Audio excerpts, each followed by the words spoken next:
नमस्कार, मी सीमाज किचनमध्ये तुम्हा सर्वांचे खूप खूप स्वागत आहे. मित्रांनो, आज आपण हिवाळा स्पेशल लाडू म्हणजेच आज आपण जवस आणि शेंगदाण्यांपासून लाडू बनवलेले आहेत. ह्या लाडूमध्ये म्हणजे जवसामध्ये ओमेगा 3 फॅटी ॲसिड असते, त्यामुळे आपल्या शरीराला खूप फायदेकारक असते. त्याचबरोबर वजन कमी करण्यासुद्धा हे खूप छान आहे. तसेच स्किन आपली छान राहते जवस कायम खाल्ल्यामुळे. आणि तसेच हिवाळ्यामध्ये जास्त प्रमाणात गुडघेदुखी आणि सांधेदुखीचा त्रास जास्त जाणवतो. अशा वेळेस या दुखण्यांवर उपाय म्हणून अशा पद्धतीचे आपण लाडू करून ठेवले तर खूपच छान असतात.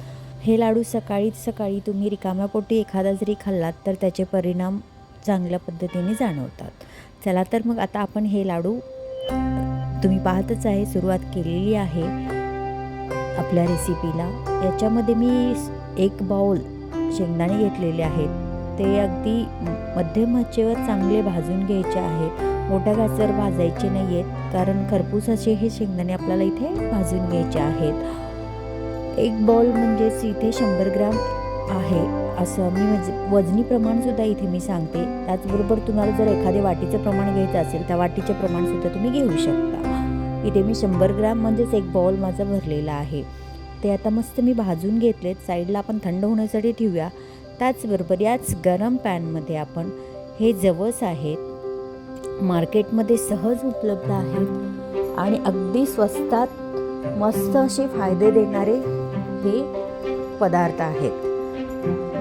तर हे जवस देखील अगदी मध्यम आचेवर भाजून घ्यायचे आहेत. जवस भाजल्यानंतर त्याचा कलर थोडासा डार्क होतो.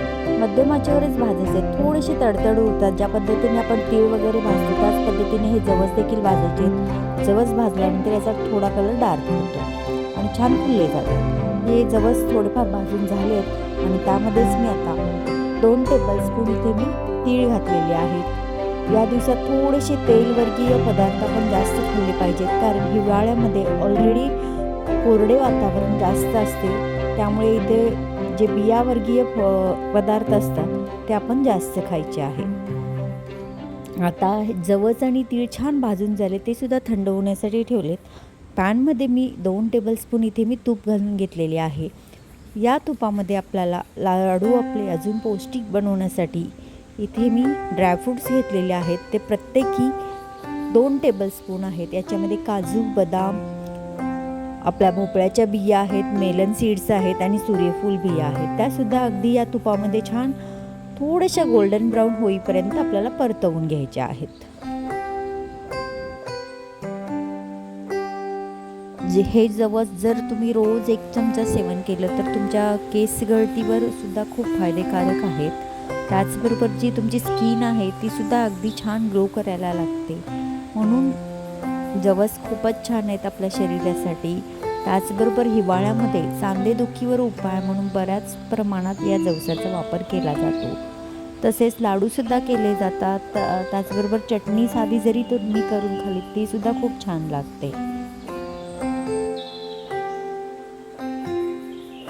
पहा, मस्त आपले हे ड्रायफ्रूट भाजून झालेले आहेत. हे सुद्धा आपण आता काढून घेऊया एका बाउलमध्ये.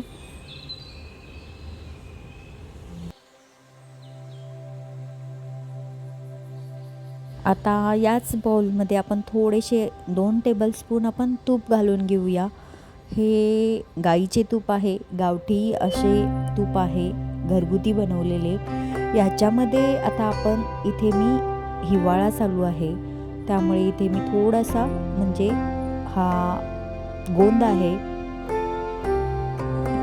म्हणजेच डिंक आहे, तो अगदी लो गॅसवर, तूप अगदी छान गरम झाल्यानंतर लो गॅसवरच आपल्याला हा भाजून घ्यायचा आहे. मोठ्या गॅसवर भाजायचा नाही, कारण मोठ्या गॅसवर जर तुम्ही भाजलात तो वरच्यावर तुम्हाला फुलल्यासारखा वाटेल पण आतून कच्चा तसाच राहील. त्यासाठी अगदी लो गॅसवर पूर्णपर्यंत फुलूपर्यंत आपल्याला याला या तुपामध्ये छान परतवून घ्यायचं आहे. तुम्ही पाहालच मी किती एकदम थोडासा हा डिंक या तुपामध्ये घातलेला आहे आणि किती छानरित्या हा डिंक अगदी व्यवस्थित फुलला आहे. आता हा सुद्धा आपण असाच काढून घेऊया. थोडासा थंड होऊ द्यायचा आहे. प्रत्येक वस्तू आपल्याला ही बारीक करून घ्यायची आहे मिक्सरमध्ये. आता याच तुपामध्ये मी 1 कप गव्हाचे पीठ घालून घेतलेले आहे. मी लगेचच इथे तुपाचा वापर केलेला नाही आहे, कारण तुम्ही म्हणाल पीठ भाजते पण तूप घातलेलं नाही आहे. एवढ्यासाठी घातलेलं नाही आहे, थोडंसं आपल्याला पीठ असंच कोरडं भाजून घ्यायचं आहे. आपल्याला अंदाज येतो तुपाचा की या पिठामध्ये आपल्याला तूप किती लागणार आहे. थोडं थोडं करतच मी इथे तुपाचा वापर करणार आहे. सुरुवातीला जर तुम्ही जास्त तूप घातले तर जसं पीठ भाजत येईल तसं ओलसरपणा तुपाचा जास्त जाणवायला लागेल तुम्हाला. त्यासाठीच इथे सुरुवातीला थोडं थोडं करतच आपण या पिठाला भाजून घ्यायचं आहे. बेसन लाडूसुद्धा आपण अशाच पद्धतीने करत असतो, कारण तुपाचे प्रमाण मग खूपच जास्त होते. या लाडूंना जवळपास मला अर्धा कप तूप फक्त लागलेलं आहे.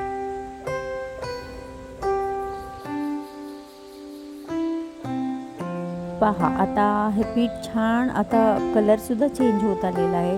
आणि ज्यावेळी तुम्ही पीठ भाजत असाल, बेसन पीठ म्हणा या गव्हाचं पीठ देखील लाडू बनवण्यासाठी, त्यावेळी असा खमंग सुवास सुटतो आणि त्या खमंग सुवासावरच समजून द्यायचं की आपलं पीठ कितपत भाजत आलेलं आहे. पिठाचा कलरसुद्धा थोडाफार चेंज होतो. अजून थोडा वेळ आपण हे असंच परतत राहूया. पहा आपोआपच हे पीठ थोडंसं ओलसर वाटायला लागेल. जसजसं भाजत येईल तसं तुपाचा अंदाज तुम्हाला यायला लागेल. मस्त असं हे पीठ आपलं भाजून तयार झालेलं आहे. आता आपण गॅस बंद करूया. मी गॅस बंद केलेला आहे आणि थोडा वेळ असंच मी हलवून घेते, म्हणजे पीठ एकाच साईडने पूर्णपणे चटकलं जाऊ नये यासाठी. थोडा वेळ थंड करून घेऊया. आता आपण शेंगदाणे भाजून घेतलेले आहेत, त्याची सालं आपल्याला काढून घ्यायची आहेत. त्यासाठी मी इथे पहा अशा पद्धतीने मी इथे हे शेंगदाणे छान चोळून काढलेले आहेत. त्याच्या साली देखील अशा पद्धतीने चाळून घेतलेले आहेत, त्यामुळे पूर्णपणे कचरा होण्याची शक्यता अजिबातच नाही आहे. आता एका मिक्सरच्या भांड्यामध्ये हे जे पदार्थ आपण सर्व भाजून घेतलेले आहेत ते एक एक करत सर्व बारीक करून घेऊया. आणि एका बाउलमध्ये आपल्याला हे सर्व साहित्य एकत्रित करून घ्यायचं आहे, जसं बारीक होईल तसे. जवस आपण बारीक करून घेतले, त्याचबरोबर शेंगदाण्यामध्येच हे ड्रायफ्रूट्स घालून घ्यायचे आहेत. तसेच आपण जो डिंक भाजून घेतला तो सुद्धा घालून हे सर्व आपण बारीक करून घेऊया. मस्त असं आपलं बारीक मिश्रण तयार झालेलं आहे. हे आता एका बाउलमध्ये पूर्णपणे मिक्स करून घेऊया. हे सुरुवातीलाच आता आपल्याला याच्यामध्ये जे भाजलेलं आपण पीठ आहे ते सुद्धा घालून घेऊया आणि संपूर्ण एकत्रित असं मिक्स करून घेऊया. म्हणजे ज्यावेळी आपण याच्यामध्ये गुळाचा वापर करू त्यावेळी आपल्याला जास्त असं हलवायची गरज पडणार नाही आहे. आता छान मिक्स करून घेतलेलं आहे सर्व साहित्य आपण. आता याच्यामध्ये आपल्याला चवीनुसार आपल्याला अजून चव वाढवण्यासाठी इथे मी 1 टीस्पून वेलची पावडर घालून घेणार आहे. मस्त मिक्स झालेलं आहे पीठ, अगदी छान गाठीसुद्धा झालेल्या नाही आहेत, कारण आधीच आपण सर्व मिक्स करून घेतलं तर आपल्याला गुळामध्ये मिक्स करण्यासाठी खूपच सोपे जाईल. वेलची पावडरसुद्धा छान मिक्स करून झालेली आहे. आता आपण एक कढई घेतलेली आहे. या कढईमध्ये सुरुवातीला आपण 2 टेबलस्पून तूप घालून घेऊया. इथे आपल्याला गुळाचा पाक बनवायचा नाही, फक्त गूळ वितळवून घ्यायचा आहे. मी या सर्व साहित्यामध्ये 1 कप गूळ किसलेला वापरलेला आहे. याच्यामध्ये जरासुद्धा आपल्याला पाण्याचा वापर करायचा नाही आहे.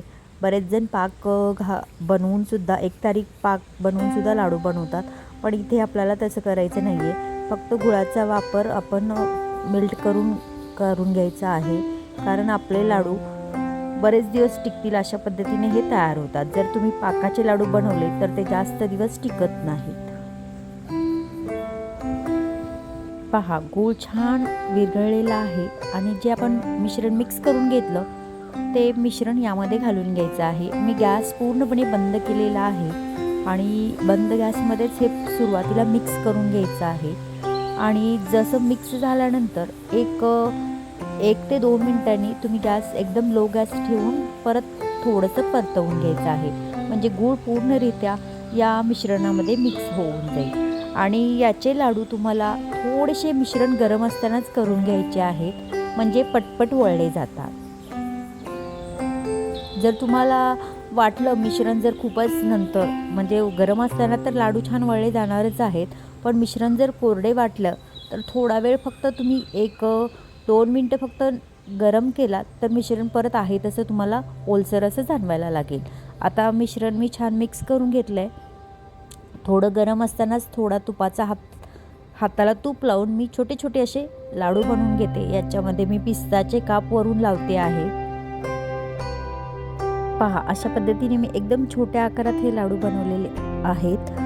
या साहित्यामध्ये जवळपास या आकाराचे 30 लाडू तयार झालेले आहेत आणि मस्त असे फायदेशीर असे हे हिवाळ्यामध्ये खूप शरीराला फायदा देणारे हे लाडू आहेत. तुम्ही सुद्धा करून पहा.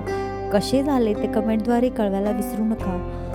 त्याचबरोबर माझी आजची ही पौष्टिक अशी आणि हेल्दी अशी रेसिपी तुम्हाला आवडली असेल तर व्हिडिओला नक्की लाईक करा, शेअर करा, सबस्क्राईब करा. त्याचबरोबर आपण पुन्हा भेटूया अशाच एखाद्या नवीन रेसिपीसोबत. तोपर्यंत स्वस्त खा, मस्त राहा, नेहमीच आनंदी राहा. धन्यवाद.